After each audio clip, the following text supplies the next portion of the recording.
Alright, Dave here with another exciting tutorial, and today I want to talk about AI generated art, and also stick around to the end. I'm going to show you how to protect yourself from AI using your work if that's something you're interested in. So let's go ahead and get started here.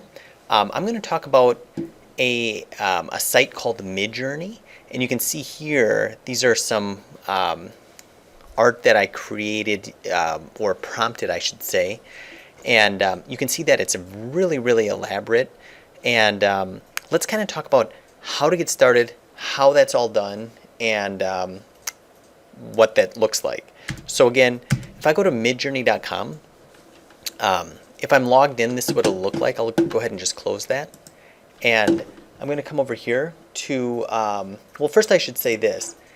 What I'm about to show, there is a free trial. Okay, actually when I went on there was no free trial, but so I jumped up to the basic plan, and for $10 a month you can kind of try this out, and you can see different things in each category, but I would recommend just kind of starting with the basic if the free trial isn't working, just to test it out. And basically it is, the higher the plan, the faster you can generate images. Okay, so I feel like once your time is up creating images, you can still create images, they're just going to be slower. Okay, so what the heck is all of this, and how do we go about doing this? Well, the first thing you would do is you would go to midjourney.com, and if you wanted to see examples of what people are doing, you can see here's a showcase here. What's neat about the showcase is that, well, you can see how elaborate the images are, but if you want to see how they created it, you can see the prompt that they gave to do that. And if you look at a lot of those, you can kind of learn how to prompt it correctly. So, you know, saying, hey, in what style, on how much detail, or what are people saying to create these type of images. Okay. Then you can see it's a very minimal type interface at the beginning, but you can click on Get Started to read about things if you get confused, or you can just go ahead and hit Sign In. Now, I should point out, before you sign in, you're going to need to be connected to Discord. So if you go to discord.com, and then if you don't have one of these, you can go ahead and sign up. It's basically a server that Midjourney is going to connect to, and I realize it's a little confusing, but once you get started, you'll kind of see what it's like. So again, it's assuming that you already signed up for this, because now what's going to happen is if I click sign in,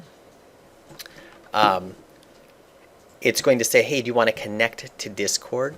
And I will go ahead and I would hit yes, and then it would connect me, and then I also simultaneously am logged into midjourney.com, which we're seeing here, which is my kind of like my personal profile. But if I come here to Discord, this is where it's going to bring me. And I can see here, these are my servers. And if I click on this, this is Midjourney. Okay, so I can see that this is currently what a lot of people are prompting, and these are the images and the results that they're getting. And I can see over here, a lot of times they have the new people just go to the newbies room here and to create in here. But it's like, what the heck is all this nonsense? Okay. Well, let me just kind of show you how to do this. If you go to the direct messages at the top of your Discord server, you'll see that you've got a direct message from the Midjourney bot. And if I click on that, now it's a way that you can kind of just have your own room. You don't have to worry about all these hundreds of people creating images. And then now let's talk about how to create an image. So down at the bottom here is where you're going to create your prompt. And what you're going to do is you're going to type in slash, and you can see that frequently used stuff comes up. And you can see there's things like imagine and blend and relax. Okay, blend would be like blending images together. I'm not going to get into things like that. I'm just going to show you basically how to get started.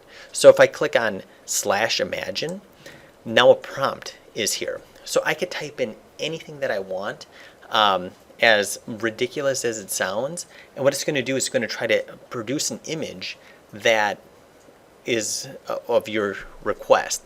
And you can see here's an example of one that I did before, just of a dinosaur riding a bicycle. But let's kind of think here. Maybe I want a bird, maybe an exotic bird walking down a dark alley with glowing eyes. Okay, again, anything you can imagine, and then I just hit enter, and now it's going to think. And again, I feel like if, depending on your subscription plan, the faster this process is going to happen. And I feel like you can see that it's already starting. And again, it says fast here. You can also do things like, you know, tell it to relax, and you can say like, hey, don't go as fast if you put a /relax, and then it's not going to count against your fast time, but it's going to generate a little bit slower. But I'll just go ahead and kind of let this play out here.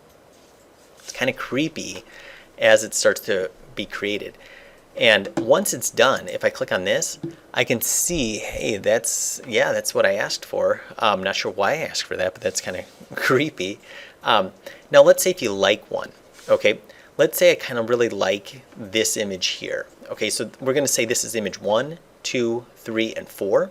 So this is image 3, and that's the one that I like. So I have an opportunity to up-res image 1, 2, 3, or 4, or create variations of 1, 2, 3, and 4. So I'll do a variation of image 3, and I'll click on that. Now what it's going to do is it's going to take that image and spit out 4 more similar images to that with slight variations. Then, if I like one of those images, I can click on the up-res right here, the U, and then I can, up-resing just means that it's going to take a little bit more time to make it a little bit more, think about it a little bit more and give it a little bit more detail. So I can see here, maybe I like image 2, okay, so I'm going to say U2 for up-res 2, and now it's going to think about that, and it's going to make it bigger and more interesting, but I mean obviously very, very similar, but just kind of think about it a little bit more. So what's happening is that, yes, we're producing it on Discord, but again, it's feeding it to our Midjourney profile.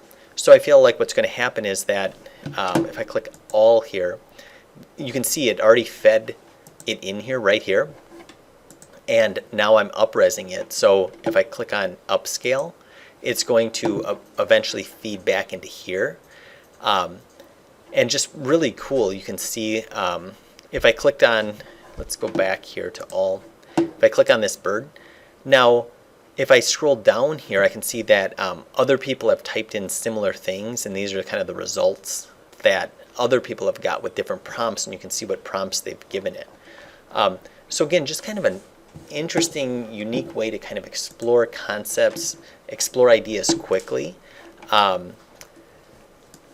And I can see, let me see how that's working. So it's still waiting to start. Okay, so sometimes it takes a little bit of time, but I can see, boom, there it is. Okay, so now, again, it's got more detail. And again, that's going to be fed into my Midjourney profile. And, you know, obviously whatever I want to do with the images, that's, you know, now I've got to decide what I want to do with it, but I feel like that's how you can create it. Now, as promised, I'm going to talk about kind of how to protect your work if you don't want it to be used by these generators, okay? So I'm going to go to ArtStation, and ArtStation is one of the largest basically portfolio sites for digital art, and this is my profile. I'm going to go ahead and click on one of my characters or one of my artwork that produced by hand, did not AI generate, and then if I go over here to edit, now if I scroll down here, I can tag it with no AI, okay? And if I take it with no AI, that means that the AI generators are not going to be able to kind of like use it to produce an image. So that's kind of a way to protect it. And if you want more information about that, if I go to learn more, I can see that it's talking about how ArtStation is handling AI. Okay, you can also do things about, you can search ArtStation with the filter created with AI if you want to see AI created stuff, or you can say no AI, or you could say that hide stuff that's created with AI if you don't want to see any AI related material. Of course, that would assume that the person would tag it with created with AI, but again, you can tag your stuff with no AI, and again, that's going to disallow the use of AI systems to basically use that project. So again, I feel like this is a new technology, relatively new technology, and I feel like people are kind of trying to figure out how to protect people and kind of how to make it so it doesn't kind of run rampant, and what's going to happen. So I feel like it's constantly changing. Let me know what you think about AI.